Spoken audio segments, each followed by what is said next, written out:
Hi, Alistair Weaver here for Edmunds with the extraordinary story of how a software-defined vehicle was reborn in real time. When we bought our Lucid Air Grand Touring back in 2022, it's one of the most troublesome cars we'd ever experienced. But a torrent of software updates over 3 years and 26,000 miles saw it transformed into one of the finest in our fleet. Here's the story of what happened.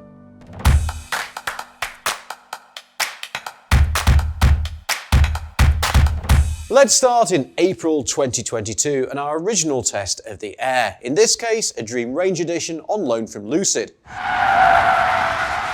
What we discovered was a car with immense potential, but lots of problems. The stuff that's a bit buggy or a bit laggy. This driver's door appears to have seized. If you shut the door, it shuts, got an automatic locking which is nice, then it opens again, then it shuts, then it opens again. And the stuff that, frankly, they haven't got round to yet. Put simply, just wasn't finished. And as if to prove the point, shortly after we published, Lucid withdrew cars destined for customers, citing quality concerns. Customers including us.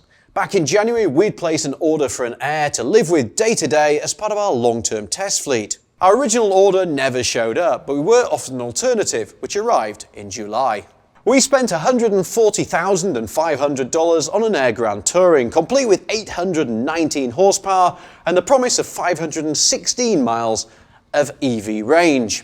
When it arrived, it felt better than that original test car, but not by much. Build quality has been an issue since we bought the car. Yeah, it's just not built to the standard that you would expect when you're paying six figures for a vehicle. Between the loose A-pillar trim and the squeaky steering wheel,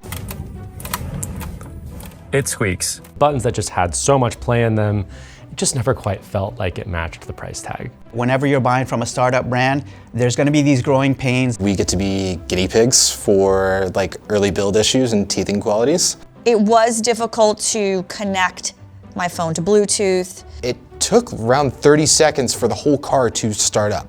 They did promise Android Auto was coming as well, but MIA. Ugh. The key fob. I mean, you could be right up next to the car and it wouldn't recognize that you were there. The door handles would stay tucked in. You couldn't get in it. Resulting in me being left stranded on Thanksgiving weekend. You press it, nothing would happen. You pressed it 5 more times. It would lock and unlock and then lock again. Oh, there we go. Great. Only took 10 presses. Like all bad relationships, we had some trust issues, and there was a time when this luxury limousine languished unloved in the Edmunds garage.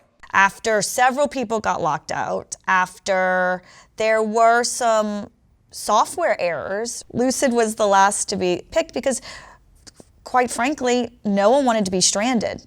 But in the background, Lucid was busy hiring new talent and starting to fix the problems. This is the genius of a software-defined vehicle. It's not just about adding apps to the infotainment screen. It allows you to fundamentally re-engineer the car over your Wi-Fi. Performance, EV range, steering response. Honestly, the list of what can be updated is pretty much endless. And it's this that sets apart the EV startups like Tesla, Rivian, and Lucid from some of the legacy brands that, frankly, are only just starting to catch up. To date, we've had over 60 over-the-air updates for our Lucid, some bigger than others. Which sounds like a lot, but it says to me that Lucid is constantly working to improve their car. And it's made a huge difference. The actual experience has improved. The car is better to drive than ever because the technology has gotten better, the range is improved. Our car has a 516-mile EPA estimate. We've never hit that number, not even really come close. That said, it still has outperformed almost every other EV we've ever tested.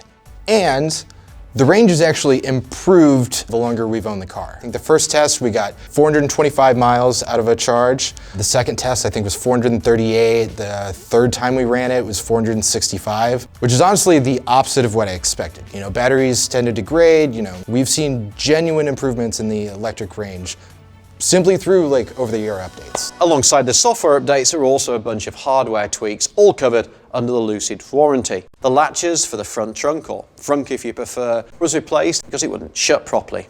And so was the driver's door handle. And more significantly, and Certainly more costly for Lucid.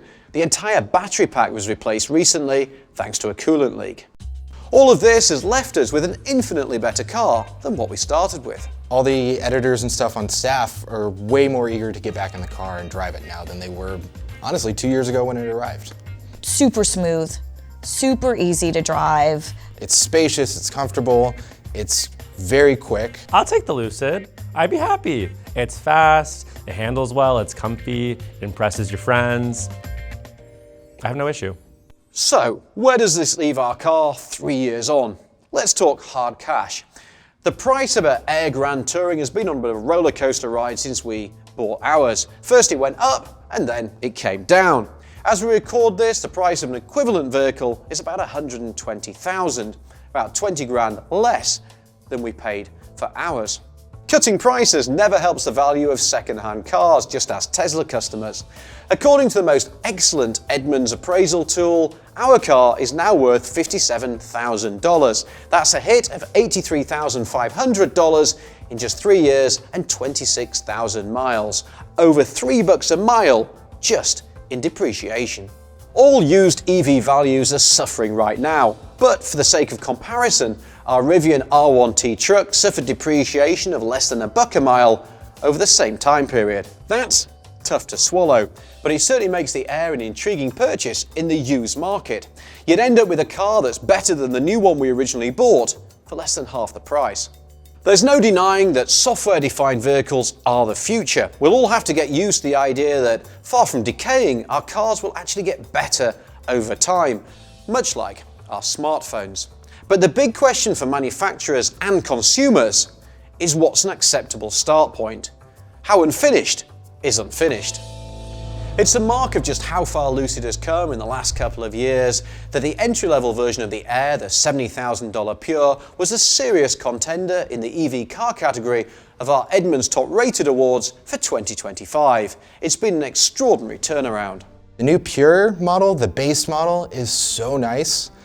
It's less expensive, the range is still really good, it's spacious, it's comfortable. If we're talking like full-size luxury EVs, like the Pure might be my pick in that class right now. I do think it bodes well that the company is able to acknowledge where it maybe made missteps and then correct those things in its next vehicle going forward. I would say, yeah, you should check one out, for sure.